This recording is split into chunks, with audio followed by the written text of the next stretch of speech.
Kali ini kita nak bercakap tentang isu-isu keselamatan cyber. Sudah pastinya isu-isu firewall ataupun keselamatan di laman sesawang dan juga di laman digital ini adalah amat penting untuk memastikan tidak berlaku sebarang kebocoran maklumat ataupun sebarang manipulasi maklumat. Ya, jadi kita nak tahu bagaimana sebenarnya tahap perancaman penggodaman di Malaysia pada hari ini bersama-sama dengan tetamu melalui Skype pada pagi ini, itu Dr. Asmawi Fadilah Mumarifin, Naib Presiden Kanan Bahagian Perkhidmatan Responsif Keselamatan Siber Cyber Security Malaysia. Assalamualaikum, selamat pagi, Ada. Waalaikumsalam. Selamat pagi Hani, selamat pagi Ismail. Ya, baik, dan Doktor, sebagaimana yang kita ketahui, penggodaman adalah satu daripada ancaman yang wujud dalam ruang siber, dan kita nak tahu juga di mana sebenarnya tahap ancaman ini di Malaysia jika nak dibandingkan dengan ancaman-ancaman siber yang lain. Pertama kali, terima kasih kepada SPM kerana menjemput Cyber Security Malaysia pada pagi ini di atas topik yang sangat penting. So, nak respon kepada soalan Hani tadi, ia adalah terkawal dan Cyber Security Malaysia sebagai agensi teknikal, kita memberi bantuan kepada pihak kerajaan dan juga organisasi dan individu. Melalui pemantauan kita tengok so far okey, terkawal. Dan saya nak tambah sikit dengan keselamatan siber ni, dengan adanya pendigitalan, transformasi dan sebagainya, digital ekonomi pada masa hadapan, dari segi incidences dan sebagainya akan lebih sophisticated. Tapi dengan adanya Cyber Security Malaysia yang selalu membantu pihak kerajaan, dan kerajaan memberikan bajet dan sebagainya, kita sentiasa menyediakan penyelesaian. Contohnya dari segi Cyber 999, di mana individu yang terkesan ataupun mangsa dia boleh report kepada Cyber 999, dan dari segi profesional juga kita memberi bantuan kepada government sector dan sektor-sektor lain, kerana kita berpendapat dari segi critical sektor ni yang merangkumi antara sektor daripada government dan sampai juga financial dan sebagainya, dia merangkumi ada 10 altogether. So dekat sini CSM, saya ingin tekankan sebagai agensi teknikal, sentiasa ingin membantu segala inisiatif kerajaan. Contohnya daripada pendigitalan kan, nanti akan ada lagi dari segi penggodaman yang lebih sophisticated, dan contohnya dari segi penggodaman ni dia ada pelbagai kategori. Dan yang baru-baru ni kita tengok contohnya Anonymous Malaysia dan sebagainya.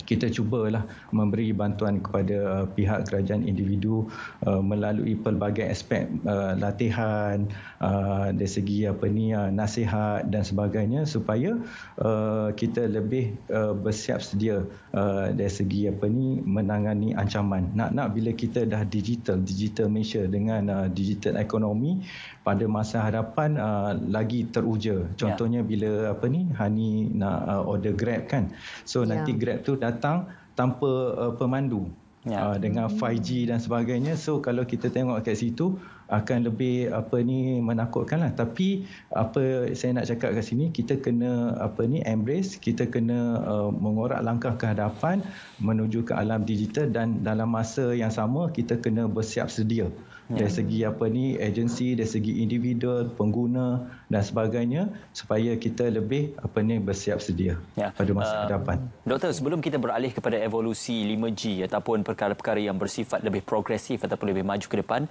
molek kiranya untuk kita bercerita dahulu tentang sistem firewall ataupun sistem encryption, yang mana itu merupakan antara perkara asas dalam satu ciri-ciri keselamatan siber ataupun sisi keselamatan teknologi. Jadi apakah yang boleh diberikan maklumat secara menyeluruh oleh Cyber Security Malaysia tentang sistem encryption dan juga firewall yang terdapat dalam keselamatan cyber di Malaysia, Dr. Selain daripada teknologi operasi, Cyber Security Malaysia juga memberi latihan ataupun khidmat nasihat, contohnya kepada sektor kerajaan, di mana ia bergantung kepada risiko. Keyword dia adalah risiko. So dari segi keselamatan yang perlu diadakan dekat infrastruktur tu bergantung kepada information yang sedia ada lah. Kadang-kadang ada juga yang cakap tak cukup bajet dan sebagainya.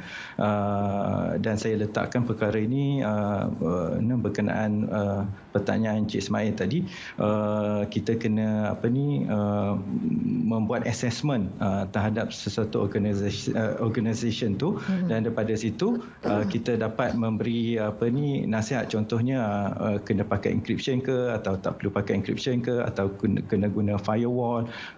Kalau dengan firewall tu bagaimana kita nak buat configuration dan sebagainya. Kerana saya nak tekan kat sini, Cyber Security Malaysia kita juga membuat pemantauan dari segi forum, dari segi evolution of amalan yang tidak baik, kita memantau. So daripada situ kita dapat memberi khidmat nasihat yang lebih awal supaya pencegahan dapat dilakukan.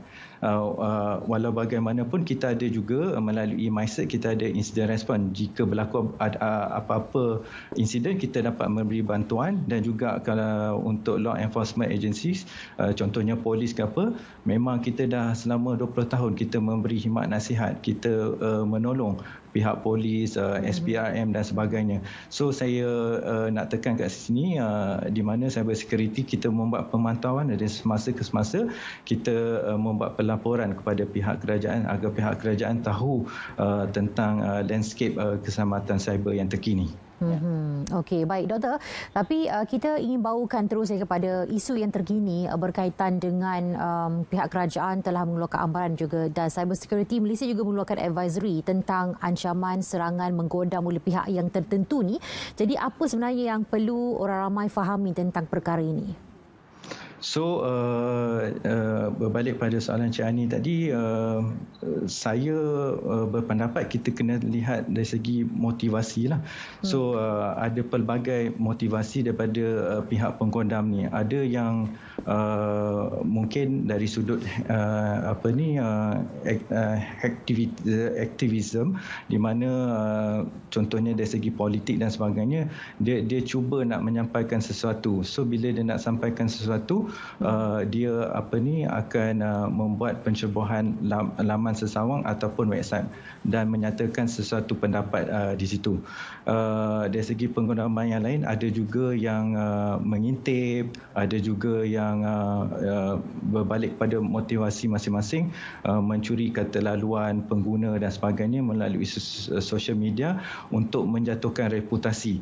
So nak menjawab soalan Cik Ani tadi, dia berkisar kepada motivasi seseorang itu, dan penggodam tu dia akan orang kata akan mengambil action berdasarkan motivasi, ya. Contohnya bila ada motivasi tentang pengintipan, so pengintipan tu kita masuk diam-diam je, dia masuk dalam sistem, dia ambil segala information, dia bawa keluar supaya dia dapat all those information daripada information tu. Contohnya kita punya personal identifier information, iaitu perkara-perkara yang agak sulit juga, contohnya kita punya alamat, kita punya IC number dan sebagainya, dan dia akan menggunakan untuk tujuan tertentu. Sebab tu saya tengok kerajaan dia akan mengeluarkan dasar tentang identity digital. So daripada identity digital itu, ia akan lebih selamat lagi insya-Allah pada masa hadapan untuk pengguna digital ni melayari ataupun menggunakan internet sebagai business transaction dan sebagainya. So segala nak berbalik pada soalan tadi, segala risiko, segala insiden diambil kira oleh pihak kerajaan, dan Cyber Security Malaysia sebagai agensi yang teknikal memberi input tentang langkah-langkah seterusnya dari segi dasar, dan selepas itu dari segi operasi kita sentiasa membantu pihak kerajaan, organisation dan juga individu. Ya, satu perkongsian yang baik juga, dan diharapkan agar para pengguna tahu akan hak dan juga bagaimana untuk memberikan ciri-ciri keselamatan semasa anda melayari laman sesawang yang diragui. Terima kasih kepada Dr. Asmawi Fadilah Muhammad Arifin, Presiden Kanan Bahagian Perkhidmatan Responsif Keselamatan Cyber Security Malaysia. Terima kasih sekali lagi, Doktor. Sama-sama. Okey, baik. Jadi itu dah dapat ilmu sedikit berkaitan dengan aspek penggunaman, tapi dalam masa yang sama juga kita kena jaga data peribadi kita. Kenapa kita tak boleh menggunakan peralatan ataupun aplikasi-aplikasi perisian yang tidak tulen ataupun asli. Ini antara sebab-sebabnya lah memudah carakan lagi bagi pengguna ini untuk menggodam apa yang anda layari dan juga anda gunakan di alam maya. Okay.